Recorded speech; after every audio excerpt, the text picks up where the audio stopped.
இந்த கருப்பை வந்து பெண்களுக்கே உண்டான ஒரு மிகப்பெரிய பொக்கிஷம் அப்படின்னா கூட நம்ம சொல்லலாம். ஆனா இது எல்லாத்தையுமே தாண்டி ஜப்பான் இப்ப என்ன பண்ணிருக்காங்க அப்படின்னு பாத்தீங்கன்னா, செயற்கையா வந்து ஒரு கருப்பையை உருவாக்கியிருக்காங்க. இந்த கருப்பையில இந்த கருமுட்டையை செலுத்தினா மட்டும் போதும், இந்த கருமுட்டை நாளடைவுல வளர்ந்து ஒரு குழந்தையா வளர்றதுக்கு உண்டான வாய்ப்பு இருக்கு அப்படிங்கிறத கண்டுபிடிச்சிருக்காங்க. இது முதல் கட்டமா எப்படி செஞ்சிருக்காங்க அப்படின்னு கேட்டீங்கன்னா, ஒரு ஆட்டுடைய கருமுட்டையை எடுத்த இந்த செயற்கை கருப்பைக்குள்ள செலுத்தி ஒரு முழு ஆடை வந்து உருவாக்கியிருக்காங்க. ஸோ இது மாதிரி நாளைக்கு மனிதனை உருவாக்க முடியும் அப்படிங்கிற ஒரு டெக்னிக்கல் அட்வான்ஸ்மெண்ட்டோட ஜப்பான் இப்போ வந்து வெளியே வந்திருக்காங்க.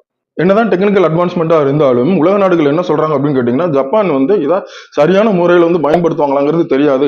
நாட்கள் போக போக ஆயிரக்கணக்கில் ஏன் லட்சக்கணக்கில் குழந்தைகளை கூட இவங்க இப்படி உருவாக்கி வேற விதமான தவறான விஷயத்துக்கு கூட இவங்க பயன்படுத்தலாம் அப்படிங்கிற மாதிரி ஒரு குற்றச்சாட்டையுமே கொண்டு வராங்க. இது இப்படியே போச்சு அப்படின்னா ஜப்பான் வந்து காலப்போக்கில் வந்து ஹியூமன் டிராபிகிங்க்கு வந்து அதிக அளவுல ஈடுபடலாம் அப்படின்றாங்க. ஹியூமன் டிராபிக்னா உங்களுக்கு தெரியும், குழந்தைகளை கடத்தி தவறான சில விஷயத்துக்கு வந்து பயன்படுத்துறாங்களே அந்த மாதிரி விஷயம் தான்.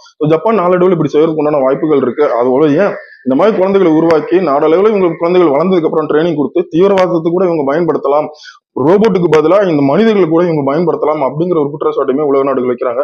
இதை பத்தி நீங்க என்ன நினைக்கிறீங்க அப்படிங்கிறத கமெண்ட்ல சொல்லுங்க.